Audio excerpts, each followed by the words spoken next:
ஆழம் குழி தோண்டி அதில் ஒரு முட்டை இட்டு அண்ணாந்து பார்த்தா 1000 முட்டை அப்படிம்பாங்க. இது ஒரு விடுகதை. இதுக்கான பதில் என்னன்னு பார்த்தீங்கன்னா தென்னை மரம். ஆழமாக குழி தோண்டி ஒரு தென்னை விதைகள் நடவு செஞ்சோம் அப்படின்னா குறிப்பிட்ட ஆண்டுகளுக்கு அப்புறம் அண்ணாந்து பார்த்தோம்னா நிறைய தேங்காய்கள் இருக்கும் அப்படிங்கிறதா ஒரு சிறுவர்களுக்கான ஒரு விடுகதை. இந்த 1000 முட்டைக்கும் ஆப்பு வைக்கக்கூடியது தான் இந்த சிகப்பு கூன்வண்டுங்கக்கூடியது. இந்த சிகப்பு கூன்வண்டு தென்னையில் அதிகமாக பாதிப்பு தரக்கூடிய காண்டாமிருக வண்டை விட 100 மடங்கு பின் விளைவுகளையும் பக்க விளைவுகளையும் பாதிப்புகளையும் ஏற்படுத்தக்கூடியது. இந்த காண்டாமிருக வண்டு எளிமையாக குருத்துக்கு மேல் பகுதியில் கட் பண்ணோம், குருத்தை பாதிக்கப்படைய செய்யும். ரொம்ப சின்ன கண்ணாக பாதிச்சிச்சு அப்படின்னா தென்னங்கண்ணே இறந்து போகிறதுக்கான வாய்ப்பு இருக்குது. அதிலிருந்து நம்ம தென்னை மரத்துக்களை மீட்டு எடுக்க முடியும். ஆனால் இந்த சிகப்பு கூன்வண்டு இது ஒரு பெரிய தாக்கத்தை ஏற்படுத்தும் தென்னை விவசாயிகளுக்குள்ள. இந்த ஒரு தென்னை மரத்தில் இந்த சிகப்பு கூன்வண்டு இருக்கா இல்லையாங்கிறத எப்படி தெரிஞ்சுக்கிறது, அந்த சிகப்பு கூன்வண்டு இருந்ததுன்னா அதை எப்படி நாம் கட்டுப்படுத்தணும் அப்படிங்கிறதெல்லாம் இன்றைக்கான காணொலியில் நம்ம முழுமையாக பார்ப்போம். வணக்கம், நான் உங்கள் தாயகம் விஜய். தாயகம் எதிர்காலத்திற்கான மரபு விதைகள். நம்ம தாயகம் மரபு வேளாண்மை நிலத்தில் 8 ஆண்டுகளுக்கு முன்னாடி நடவு செய்யப்பட்ட நாட்டு ரக நெட்டை தென்னை மரத்தை கடந்த 4 மாதங்களாக கூன்வண்டுகளில் பயங்கரமாக பாதிக்கப்பட்டுருச்சு. அதிலிருந்து அந்த மரத்தை எப்படியாவது காப்பாற்றியே ஆகணும் அப்படின்ட்டு கடுமையான முயற்சிகளும் நிறைய வேலைப்பாடுகளும் செஞ்சுட்டு இருக்கிறோம். இதில் கொஞ்சம் கட்டுப்பாட்டில் இருந்துச்சு அப்படின்னு நினச்சிட்டு அமைதியாக இருந்தோம். ஒரு 4 மாதங்களுக்கு முன்னாடி இதை நம்ம நல்லா சுத்தம் பண்ணிவிட்டு இதில் வேப்பம் புண்ணாக்கும் அந்த உருண்டைகளும் வச்சுருந்தோம். சரி, ஓரளவுக்கு அதுக்கப்புறம் பெரிய தொந்தரவு இல்லை, எதுவும் வெளியில் விழுகலை. சரின்ட்டு அமைதியாக இருந்தோம். இப்போது கடந்த 2 நாட்களாக பார்க்கும்போது அந்த தென்னை மரத்துக்கும் பக்கத்தில் கடுமையான தென்னை சோறுகள், அந்த தென்னை பகுதியில் தென்னைக்கு உள்ளே இருக்கக்கூடிய அந்த தண்டு பகுதியை கூன்வண்டுகள் நிறைய சாப்பிட்டு அப்படியே நிறைய கொடைஞ்சு தள்ளி வச்சுருந்துச்சு. இப்போ நீங்கள் பார்த்தீங்கன்னா தெரியும், இந்த கருது கம்பியை வச்சு நல்லா குத்தி சுத்தம் பண்ணிகிட்ருக்குறோம். இது அந்த கருது கம்பியோட லென்த்து எவ்வளவோ அந்த அளவுக்கு இது மேல் நோக்கி போகுது, உள் நோக்கி போகுது, சைடில் போகுது.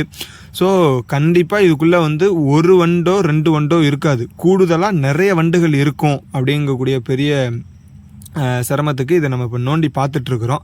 இதுக்குள்ளே இருக்கக்கூடிய வண்டுகளை இதை நம்ம கட்டாயம் அகற்றி ஆகணும்னு நம்ம தென்னை விவசாயிகள் தெரிஞ்சிக்க வேண்டிய விஷயம் என்ன அப்படின்னு பார்த்தீங்கன்னா, இந்த கூன்வண்டு தாக்குதலை நம்ம பார்த்து கண்டுபிடிக்க முடியாது. இது எதனால் ஃபஸ்ட்டு வருதுன்னு தெரிஞ்சுக்கிட்டாதான் அதிலிருந்து ஓரளவுக்கு கட்டுப்பாட்டில் வச்சுக்க முடியும். மொதல் விஷயம், தென்னை மரங்களில் காயங்களே ஏற்படக்கூடாது. எடுத்துக்காட்டுக்கு தென்னை மரங்களில் அருவாள் கொத்துறது, தென்னை மரத்தை சுத்தம் பண்ணுறேன்னு சொல்லிட்டு வெட்டுறது, அதில் மூக்கு கொத்தி வைக்க, இந்த மாதிரி வேலைகளை செய்யவே கூடாது. இந்த சிகப்பு கூன்வண்டு தென்னை மரத்தை மட்டும்தான் தாக்குமானா இல்லை, இது தென்னை குடும்பத்தை சார்ந்த எல்லா மரங்களையுமே தாக்கக்கூடியது. ஈச்ச மரம், பனைமரம், பேரிச்ச மரம், பாமாயில் மரம், இப்போ நம்ம தென்னை மரம், இந்த மாதிரி தென்னை குடும்பத்தை சார்ந்த எல்லா மரத்தையுமே தாக்கக்கூடியது. இதோடைய வேலை என்ன அப்படின்னு பார்த்தீங்கன்னா, இதோடைய முட்டை, புழு, கூட்டுப்புழு, வண்டு எல்லாமே இந்த தென்னை குடும்பம் சேர்ந்த மரத்தில் மட்டும்தான் உயிர் வாழும். பார்த்திங்கன்னா மேலே இருக்கக்கூடிய ஓட்டை, இதுக்குள்ளே கருது கம்பியை விட்டோம்னா இதுவும் அந்த கருது கம்பி லென்த்துக்கு உள்ளே போகுது. ஸோ அந்த அளவுக்கு எல்லா இடத்துலையுமே இந்த வண்டுகள் குடஞ்சி வச்சுருக்குது. இது எப்படி தென்னை மரத்தில் பாதிக்குது அப்படின்னா, தென்னை மரத்தோட சோறுகளையே எடுத்து கூடுகளாக அமைச்சிக்கிட்டு கூட்டு புழுவாக போய் கூட்டு புழுவாக மாறி அதுக்கப்புறம் அது வண்டாக மாதிரி அந்த தென்னை சோறுகளை சாப்பிடும். தென்னை மரத்துக்கு போகக்கூடிய சத்துக்களையும் தேக்கிடும். அதனால அந்த மரம் முழுமையாக பாதிச்சிடும். இந்த வண்டு பாதிக்கப்பட்டுருச்சுன்னா அந்த மரத்தை கொன்றும். அதுதான் இந்த வண்டோடைய பெரிய வேலை. விவசாயிகளுடைய அச்சம் இதுதான். நிறைய தென்னை விவசாயிகள் பார்த்திங்கன்னா 20 மரம் 30 மரம் பாதிக்கப்பட்டவங்கலாம் இருக்காங்க. இப்போ நம்ம இதில் முதல் முறையாக பாதிக்கப்பட்டிருக்கு. இந்த பாதிப்பு எதனால் அப்படின்னு பார்த்தீங்கன்னா, நம்ம பக்கத்து தோட்டத்தில் இருக்கக்கூடிய ஒரு தென்னை மரத்தில் இந்த வண்டு வந்திருக்கு. அவங்க கவனிக்காமல் விட்டாங்க. அவங்களுக்கு ஒரு 5 மரம் கிட்ட காலி ஆகிடுச்சு. அதில் பக்கத்தில் இருந்த மரம் இந்த மரத்துக்கு வந்துருச்சு. இது ஏற்கனவே பாதிப்பு ஏற்பட்ட இடம். பார்த்திங்கன்னா அதில் உள்ள அந்த வெள்ளை கலரில் இருக்கக்கூடியது அந்த உருண்டை, அதை நம்ம வச்சு அமைக்கிருக்கிறோம். இப்போ இதிலெல்லாம் வடிகிறது நின்றுச்சு. எடுத்தோன்னே இதோட அறிகுறி என்னன்னா, இந்த மாதிரி தான் ஒரு சின்ன ஹோல்ஸ் வரும். அந்த ஹோல்ஸ்லேருந்து இந்த மாதிரி சாறு வடியும்.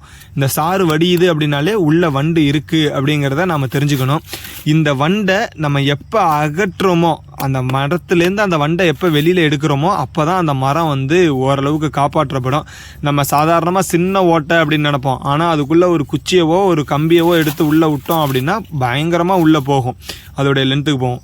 பார்த்திங்கன்னா 8 வருஷம் மரம் இப்போ தான் பாலை இறங்கிட்டு இருக்கு, தென்னம்பாளைகள் இறங்கிட்டு இருக்கு. இருந்தாலும் இந்த காண்டாமிருக வண்டு பாதிப்புலேருந்து கூட இந்த மரம் நிறைய மரங்களை காப்பாற்றிட்டோம். ஆனால் இப்போ இந்த வண்டை எப்படி இதிலேருந்து நம்ம எடுக்கிறது அப்படின்னா, உள்ளே இருக்கக்கூடிய வண்டை எடுக்கணும். அப்போது மரம் காயப்பட்டாலும் பரவாயில்ல, இப்போதைக்கு நம்ம வெட்டி அந்த வண்டுகளை எடுக்கணுங்கிறதுக்காக சுற்றிலும் மேலே வரைக்கும் வெட்டுறோம். வெட்டி அதிலேருந்து எடுக்கிறோம். கிட்டத்தட்ட இந்த ஒரு மரத்திலிருந்து மட்டுமே 6 வண்டுகள் எடுத்துருக்குறோம் இன்றைக்கி. அப்போ இந்த 6 வண்டுகளும் என்னென்ன நிலையில் இருந்துச்சு அப்படின்னா, 3 வந்து நல்ல குடையக்கூடிய பெரும் வண்டுகள், நம்ம புகைப்படத்தில் காண்ற மாதிரி காணக்கூடிய பெரிய வண்டுகள். 3 வந்து பார்த்திங்கன்னா 2 கூட்டுப்புழு, 1 புழு. இந்த 3 நிலையிலையுமே இந்த மரத்துக்குள்ளே வண்டுகள் இருந்தது. அப்போது இந்த மரத்தை பூரா ஆக்கிரமித்து இந்த மரத்தில் எல்லா பகுதிகளிலையுமே துளையிட்டு முட்டைகளையும் கூட்டுப்புழுக்களையும் வண்டுகளாகவும் அதிகமாக நிறைஞ்சிருக்குது. இதை அப்புறப்படுத்தினா மட்டும்தான் இந்த மரத்தை காப்பாற்ற முடியும். தென்னை மரத்துட்டு இருக்கக்கூடிய பெரிய ப்ளஸ் பாயிண்ட்டே என்னென்னா, அந்த மரம் வாடுறதுக்குள்ளே நம்ம அந்த வண்டுகளை வெளியில் எடுத்துட்டோம்னா இந்த மரத்தை நம்ம காப்பாற்றிட முடியும். ஸோ இப்போ நம்ம முழுமையாக வெட்டி போராடி எடுத்துடணும். திரும்ப இந்த மரம் இன்ஃபெக்ஷன் ஆகாமல் இருக்கிறதுக்கு ஏதாவது ஒரு வேலைகளை செய்ய வேண்டியது இருக்கும். தென்னை ஆராய்ச்சி நிலையத்தில் கூட இன்னும் ஆய்வு தான் பண்ணிகிட்ருக்குறாங்க இந்த வண்டை எப்படி கட்டுப்படுத்தலான்னு சொல்லிட்டு. அப்போது முதல்ல விவசாயிகள் எச்சரிக்கையாக இருக்கணும், அதுதான் முதல் விஷயம். இல்லைனா இந்த மாதிரி தின்னுட்டு உள்ளேருந்து கொட்டும். ஒரு அன்னக்கூட பூலா கிட்டத்தட்ட 2 கிலோ 3 கிலோ அளவுக்கு உள்ளே இருந்து அந்த சோறு பகுதிகளை சாப்பிட்டு தின்னு வச்சுருக்குது. இதை நம்ம இப்போ வெளியிலேருந்து அப்புறப்படுத்திக்கிட்டு இருக்கிறோம். இந்த சின்ன ஹோல்ஸ்ன்னு தான் நினச்சோம், ஆனால் அதுக்குள்ளே கருது கம்பி விடும்போது கிட்டத்தட்ட 1.5 அடிக்கு மேலே உள்ள ஹோல்ஸ் போகுது. அப்போ அந்த அளவுக்கு உள்ளே குடஞ்சி வச்சுருக்குது. கருது கம்பியை வச்சு குத்தும் போது ஒரு சில வண்டுகள் இறந்து போகிறதுக்கான வாய்ப்பு இருக்கும். ஆனால் ஒரு சில நேரங்களில் அந்த வண்டு எந்த மூலையில் இருக்குது எதில் இருக்குன்னே நமக்கு தெரியாது. அப்போ இதை நம்ம எப்படி பார்க்க முடியும்னா, அந்த சோறு பகுதியை எடுத்து கூடு கட்டிக்குது, அந்த கூட்டுக்குள்ளே அந்த வண்டு இருக்குது. அப்போது முழுமையாக இதை நம்ம வெட்டி அப்புறப்படுத்தி அகற்றினா மட்டும்தான் இந்த மரத்தை இதிலிருந்து நம்ம காப்பாற்ற முடியும். பொதுவாக காண்டாமிருக வண்டுகள் பார்த்திங்கன்னா சாணிகளில் முட்டையிட்டு அந்த புழு பருவம் போயிடும், அந்த புழுவிலேருந்து வண்டு பருவம் வரும், அந்த வண்டு பறந்து வந்து தென்னங்குருத்துக்களை உட்காந்து சாப்பிடும். ஆனால் இங்கே இந்த கூன்வண்டு, இந்த சிகப்பு கூன்வண்டு இருக்கிறதுலே ரொம்ப ஆபத்து அபாயகரமானது தென்னைகளுக்கு, தென்னை குடும்பம் சார்ந்த அனைத்து மரங்களுக்கும்.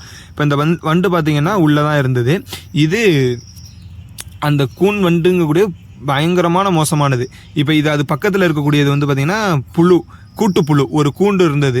நம்ம அதிலேருந்து எடுக்கும்போது கூடுகள் அப்படியே உள்ளேருந்து பார்த்திங்கன்னா கூடாக வந்து விழுந்துச்சு. அதுவும் முட்டை மாதிரி வந்து விழுந்தது. எடுத்து உடச்சி உள்ளே பார்த்தோம் அப்படின்னா இந்த வண்டுகளும் இந்த புழுக்களும் இருக்குது. இப்போ இந்த புழுக்கள் கொஞ்சம் நாள் ஆனதுக்கப்புறம் என்ன ஆகும் அப்படின்னா வண்டாக மாறிடும். வண்டாக மாறினதுக்கப்புறம் முழுமையாக சாப்பிட தொடங்கிடும். அந்த தென்னை மரத்தை முழுமையாக சாப்பிட்டுட்டு அந்த மரமே காலியாகிடும். மரமே காலியானாலும் விடாது. இதை விவசாயிகள் கண்ட்ரோலில் வச்சுக்கணுன்னா ஒரே விஷயந்தான், பாதிக்கப்பட்ட இடத்த நல்லா சுத்தம் பண்ணி அதில் இருக்கக்கூடிய வண்டு, புழு, கூட்டுப்புழு எல்லாத்தையுமே அகற்றணும். இப்போ இங்கே பார்த்திங்கன்னா பக்கத்து தோட்டத்திலேருந்து பாதிக்கப்பட்ட மரம், இந்த மரம் உள்ள ஊடுருவி சுத்தமாக சாப்பிட்ருச்சு. இந்த மரத்துக்கும் நம்ம மரத்துக்கும் பார்த்திங்கன்னா ஒரு 4 அடி வித்தியாசம்தான். அதனால தான் இந்த மரம் நம்ம மரத்துக்கு ரொம்ப சீக்கிரமே பாதிக்கப்பட்டுருச்சு. இன்னொரு விஷயம் என்னென்னா, இந்த கூன்வண்டு தாக்குதல் நாட்டு மரங்களை விட ஒட்டு மரங்களில் ரொம்ப அதிகமாக தாக்கம் ஏற்படுத்தும், ரொம்ப சீக்கிரமே சாப்பிடும், அதிக பாதிப்புகளை ஏற்படுத்தும். இப்போ இந்த வண்டுகளை நம்ம அப்புறப்படுத்தி நசுக்கிறது. தென்னை விவசாயம் பண்ணக்கூடிய உங்களுடைய நண்பர்களுக்கும் விவசாயிகளுக்கும் இந்த காணொளி பயனுள்ளதாக இருக்கும் அப்படின்னு நம்பினீங்கன்னா பகிர்வு பண்ணி உதவி செய்யுங்க. நன்றி.